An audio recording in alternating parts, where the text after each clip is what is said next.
Hello and welcome to Unscrewed TV, New Zealand's most passionate internet wine show. A wine this morning, I should say, because it is pretty much still this morning. Blue skies abound in Auckland, even though this is the first day of winter, June the 1st. Bilancia. And that's what wine is all about, really. It's about balance, and that's the Italian word for kind of balance, an equilibrium, the old Libra scales there. Ironically, on their La Collina wine, and I should do it that way because apparently that is the label, just the scales. But when I was doing retail, I was always a bit confused. I always thought it was kind of that way. So foolish me. But I do, however, like their wines. Warren Gibson, the winemaker, kind of make the wines at Trinity Hill, or certainly used to.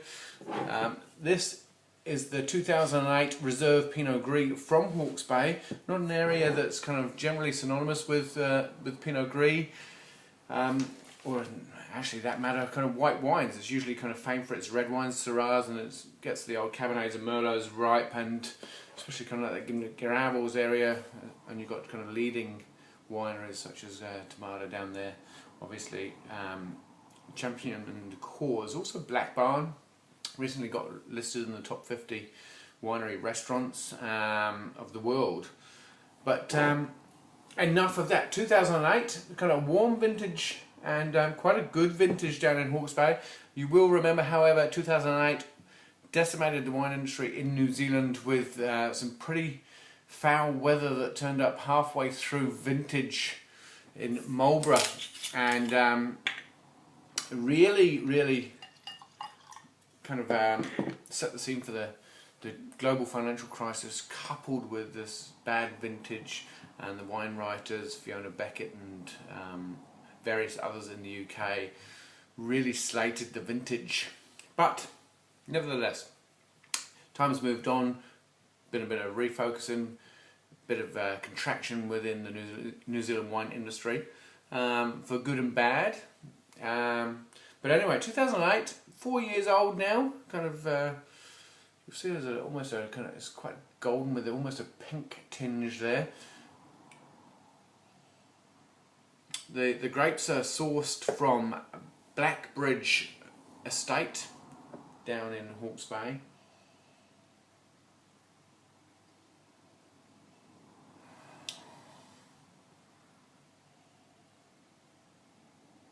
It's got a very fruit kind of forward nose. It's got a little bit of kind of almost honeysuckle floral character there, along with some white peach, kind of almost classic Pinot Gris. I would almost steer more kind of old world in style. Certainly nose.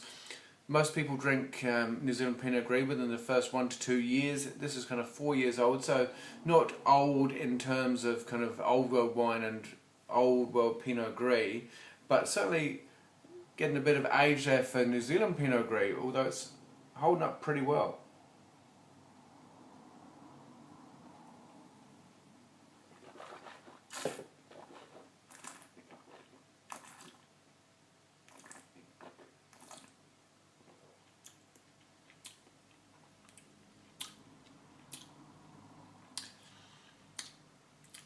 There's that kind of alcohol, hint of alcohol at the end, which, although kind of dissipates pretty quickly, is still noticeable, but it's very opulent, luscious and kind of ripe, rich kind of fruit. It's quite layered, but it just coats the whole mouth, and I getting a bit of kind of a saline character right now, just come through. But other than that, is that kind of white peach. Kind of, it's a rich wine, a really rich kind of full palate wine. I'm pretty impressed. Kind of like retail's $35. It's generally pretty steep for a New Zealand Pinot Gris. They tend to sit at kind of like $20 to $25 mark. But ultimately, you really kind of pay for what you get, and this is definitely kind of certainly that good value at kind of like $30. I really like it. I really like the mouth filling texture. and it's quite layered as well, which I really like. Apart from that little kind of sneaky kind of 14.5 alcohol, which becomes kind of evident at the end there.